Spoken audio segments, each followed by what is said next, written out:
បុព្វហេតុការពារជាតិមាតុភូមិនិងប្រជាជន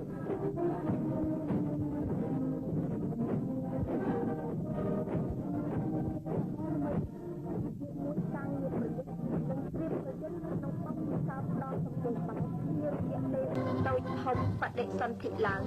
និងបានពង្រីកកម្លាំងរឹងមាំជាបន្តបន្ទាប់ក្នុងការងារឆ្លើយតបទៅនឹងភារកិច្ចជាបន្ទាន់ចំពោះមុខជួរកម្មាភិបាលនៃបណ្ដាអង្គភាពនេះបានខិតខំរៀនសូត្រលុតដំសាកល្បងលើសមរភូមិជាក់ស្ដែងនៃទឹកដីយើងក្នុងអន្តរភាពជ័យជំនះនិងបដិញ្ញាជោគជ័យ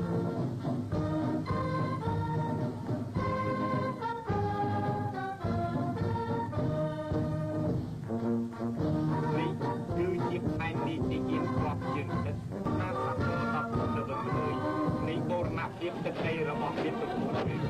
ក្នុងរយៈពេល10ឆ្នាំកន្លងទៅនេះអង្គភាពរបស់ជើងទឹកបានសម្រេចការពារបានរឹងមាំ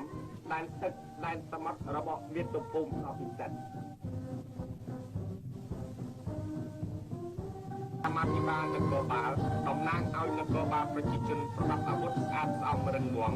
កំពុងបោះជំហានស្បាហាប់មានវិន័យខ្ពស់ឆ្លងកាត់ទេតិកាកិត្តិយស10ឆ្នាំកន្លងមកនេះ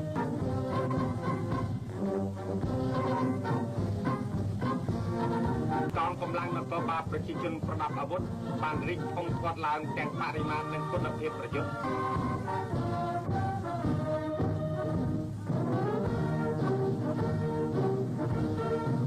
កម្លាំងនគរបាលតាំងពីបញ្ជិមរហូតដល់នយោបាយសម្រាប់ស្នប់សវត្ថិភាពសង្គមសន្ធឹកនៃជំនាញបោះប្រងប្រភីរបស់ខេត្តសង្កាកម្មនិយាយទៅហ៊ានតបជើងគោជាអនាគតកម្មាភិបាលកងឯកភាពតបថ្មីជាអង្គការមហាបានជាសម្ដេចចូលក្នុងកាត់ពីមុខគណៈអភិបាលទឹកទឹកនិងរឹងពង្រីកសមត្ថភាពនៃកងជួរទាត់ថ្មីជាកងទ័ពយើងដែលបានដល់ផ្នែកបណ្ដុំបណ្ដាលនិងបំផុតកម្មាភិបាលសាលាបណ្ដុំបណ្ដាលបំផុតពីស្មារតីក្នុងផ្នែកក្នុងសកម្មម្ចាស់ការក្នុងពេញគណៈរាប់ម៉ឺនរូបសម្រាប់ពេញរូបពេញរាងមានដឹកនាំកងកម្លាំងប្រដាប់អាវុធយើងសម្រាប់ភារកិច្ចដល់វិស័យការនិងគ្រប់មុខសញ្ញានៃបណ្ដាអង្គការជាតិនៃកងនេះជាប្រភពនិងជាមូលដ្ឋានដ៏រឹងមាំការកសាងកងកម្លាំងប្រដាប់អាវុធយើងឲ្យមានដំណើរធំធាត់លើគោលការណ៍ក្នុងការការ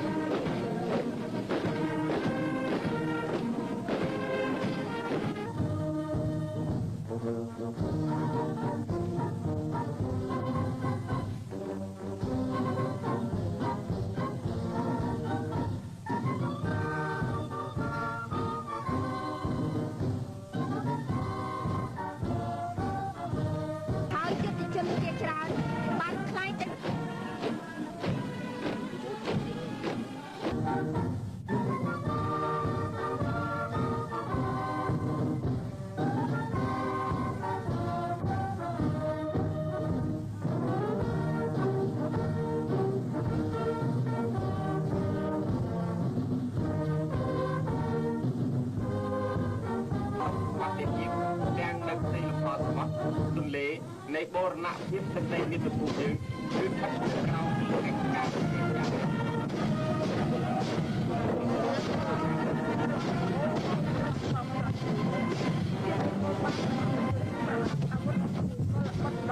ជាងវ័យអស់អាចក៏បានបុកជំនាញចូលមកកាន់វេទិកាធ្វើជំនួសហើយដែលជានិច្ចកាលកងកម្លាំងនគរបាលប្រជាជនយើងប្រកាន់ជាប់និងអនុវត្តតាមពាក្យផ្លោកលំបាកមិនរាថយមានប្រាក់បនស័កមិនអាចអូសទាញ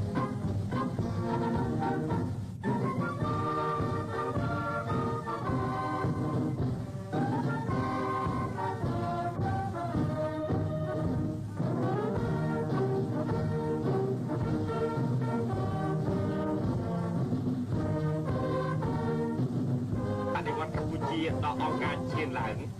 ជាយូនារីកម្ពុជាថ្មីដ៏រុងរឿងរយៈពេល10ឆ្នាំក្នុងកិច្ចការពារមាតុភូមិ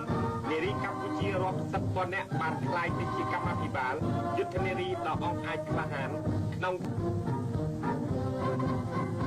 ក្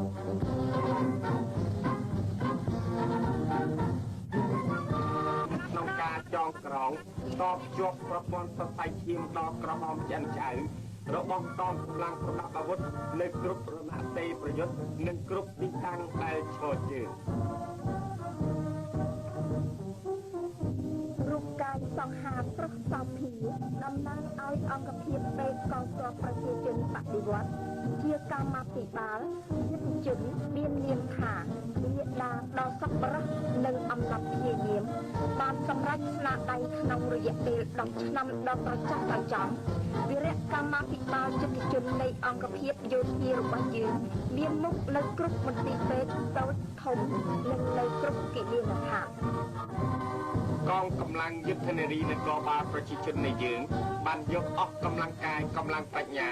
រ៉ាប់រងអនុវត្តសម្រាប់ភារកិច្ចដ៏វិសេសវិសាលការពារសុវត្ថិភាពជូនប្រជាជននិងសង្គមជាតិប្រកបដោយស្ថិរភាពក្នុងកងកម្លាំងមហាសាមគ្គីផ្ទៃក្នុងជាតិដ៏រឹងមាំក្រោមមាគ៌ាដឹកនាំដ៏ខ្លាំងក្លារបស់បកទាំងបុរសទាំងនារីគ្រប់ជនជាតិទទួលបាននូវសិទ្ធិសេរីភាពនិងបានរួមចំណែកបំពេញពលកម្មសង្គមស្មារតីហើយជាមួយនឹងឯកសណ្ឋានសម្រាប់ជនជាតិរបស់យុទ្ធនារីសេនាជននៃយើងដែលតំណាងឲ្យនារីជនជាតិរាប់ម៉ឺននាក់នៅទូទាំងប្រទេសកំពុងបោះជំហានយ៉ាងស្វាហាប់ព្រមគ្នាធ្វើដំណើរជាបន្តបន្ទាប់ឆ្លងកាត់វេទិកាកិត្តិយស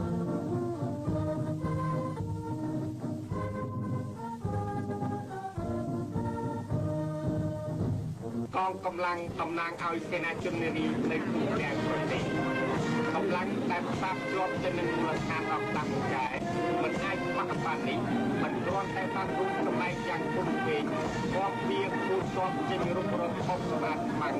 ប្រកបដោយប្រសិទ្ធភាពប៉ុណ្ណោះទេប៉ុន្តែនៅបានបង្ហាញភាពអង្គអាចក្លាហានវាវៃក្នុងការងារចលនាមហាជនការពារមូលដ្ឋានក្នុងដំណើរដ៏ស្វាហាប់នៃជំនាញបោះប្រំគ្នានៃកងកម្លាំងសេនាជនបុរសនៃយើងដែលតំណាងឲ្យសេនាជនបុរសគ្រប់ជនជាតិនៅទូទាំងប្រទេសជាកម្លាំងឈានមុខលើរណសេរីបង្កបង្កើនផលផលការពារអាយុជីវិតទ្រព្យសម្បត្តិប្រជាជនផងកំពុងធ្វើដំណើរយ៉ាងស្វាហាប់ឆ្លងកាត់វេទិកាកិត្តិយសហើយកងត្រីចក្រយានយន្តរបស់កងកម្លាំងនគរបាលប្រជាជនប្រដាប់អាវុធក្នុងទូទាំងគុំជុំបានបោះយ៉ាងរៀបរយស្វាហាប់ទៅមកកាន់វេទិកាកិត្តិយសហើយនេះជាប្រភេទអង្គភាពចល័តរហ័សរបស់កងកម្លាំងនគរបាលប្រជាជននៃយើង10ឆ្នាំកន្លងទៅនេះដោយបានបំពាក់លើគ្រឿងយន្តធុនស្រានេះកងកម្លាំងចល័តរហ័សរបស់យើងបានលើកកម្ពស់សមត្ថភាពជំនាញអ្នកឈររួមជាមួយផ្នែកវិទ្យានៃកងកម្លាំងនគរបាលប្រជាជនប្រដាប់អាវុធដ៏អស្ចារ្យក្លាហានឆ្លៀសវៃបានចេញល្បាតនិងធ្វើសកម្មភាពដ៏រស់រវើកចេញតាមរុករកយ៉ាងទាន់ពេលចង់គោលដៅនិងបង្ក្រាបទាន់ពេលវេលាលើពួកវិធានសនាលាពួកក្បត់ប្រជាជនសមាជិកភាពអាក្រក់រក្សាបានសន្តិសុខនិងសណ្ដាប់ធ្នាប់សង្គមជូនប្រជាជននិងជាតិមិត្តភូមិ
ហើយនេះជាផែនរថយន្តបំពាក់ទៅដោយអាវុធគាំពៀដ៏ស័ក្តិសិទ្ធិឲ្យកងថ្មើរជើងនៃកងទ័ពយើងឆ្លងកាត់រយៈពេល10ឆ្នាំប្រយុទ្ធបណ្ដាលកសាងបណ្ដាលសមត្ថភាពបច្ចេកទេសរបស់ជួរកម្មាភិបាល យុទ្ធជនបញ្ជាកំភ្លើងគាំទ្រប្រភេទនេះត្រូវបានលើកកម្ពស់ប្រសិទ្ធភាពឥតឈប់ឈរនេះគឺជាផ្នែកប្រភេទអាវុធការពារអាកាសយ៉ាងស័ក្តិសិទ្ធិចល័តរហ័សរាប់ប្រមានយុទ្ធអស់ខ្មាំងរំលោភមានពីមរណភាពដែនអាកាសនៃមានប្រភពយើងឲ្យដាំក្បាលចុះឆែកឲ្យស្ដែងត្រលុងឆ្លងកាត់រយៈពេល10ឆ្នាំកន្លងមកឲ្យបានយកចិត្តទុកដាក់បំពាក់បំពន់មុខជំនាញមិនឈប់ឈរនិងចាត់តាំងអនុវត្តជាក់ស្ដែងជាប្រចាំកងឯកភាពនេះពង្រីកបាននូវសមត្ថភាពការពារដែនអាកាសរបស់យើងយ៉ាងរឹងមាំហើយសមាមិត្តកុងគ្រីគឺជាយុទ្ធជនការពារដែនអាកាសដ៏សកម្មដំបូងបំផុតក្នុងចំណោមកម្មាភិបាលយុទ្ធជនទ័ពការពារអាកាសជាច្រើនរូបទៀតជាមួយនឹងកាំជ្រួច A72 មីលីម៉ែត្របានប្រយុទ្ធដ៏អង្អាចក្លាហានឆ្លៀសវៃបាញ់ទម្លុះដុំពពកកំទេចយន្តហោះខ្មាំងធ្វើឲ្យពួកចៅឈ្លានពានដែនអាកាសភ័យផ្លាន់ស្លោលុះប្រលឹងហើយនេះគឺជាយុទ្ធជនការពារអាកាសជាមួយនឹងកាំភ្លើងការពារអាកាសធន់37មីលីម៉ែត្រដើម្បីការពារដែនអាកាសនៃមាតុភូមិយើងឲ្យបានរឹងមាំយុទ្ធជនការពារអាកាសនៃកងទ័ពយើងបានខិតខំរៀនសូត្រមិនឈប់ឈរពង្រីកបាននៅប្រសិទ្ធភាពនេះកម្មាភិបាលយុទ្ធជនការពារអាកាសដ៏ក្លាហានសូមធ្វើសច្ចាដ៏អង្អាចថាបើពួកខ្មាំងនៅតែប្រហើនកោងកាចរំលឹកភ្លាមទៀនទាំងកងើលលើបូរណភាពដែនអាកាសរបស់យើងគឺដាច់ខាតពួកវាពិតជាត្រូវកំទេចមុនពួកវាបង្កអក្រិតកម្មមកលើបូរណភាពដែនដីនៃយើង10ឆ្នាំកន្លងទៅនេះដែរយុវវ័យរបស់កលបុត្រកលធីតានៃប្រជាជនកម្ពុជានៅក្នុងច្រកល្មមនៅបានចូលរួមចំណែកយ៉ាងសកម្មនៅក្នុងការបម្រើលើបុព្វហេតុកិច្ចការពារមាតុភូមិ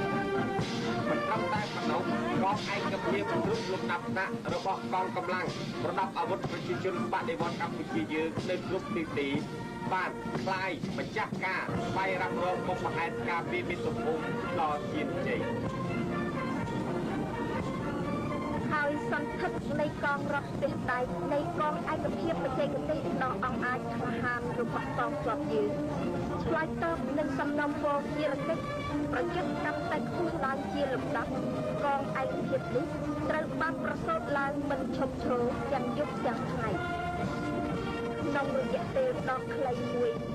កម្មាភិបាលយុទ្ធជនយើងបានក្តាប់ជាប់នៅរាល់បច្ចេកទេសជំនាញរបស់ប្រភេទរថផ្ទះដែក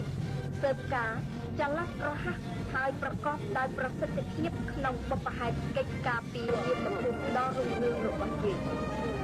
កងឯកភាពនេះបានរួមចំណែកយ៉ាងសកម្មបង្កបាននូវភាពឈ្នះលើសមរភូមិជំរុញឲ្យកងទ័ពយើងឈានឡើងធ្វើម្ចាស់ទាំងស្រុង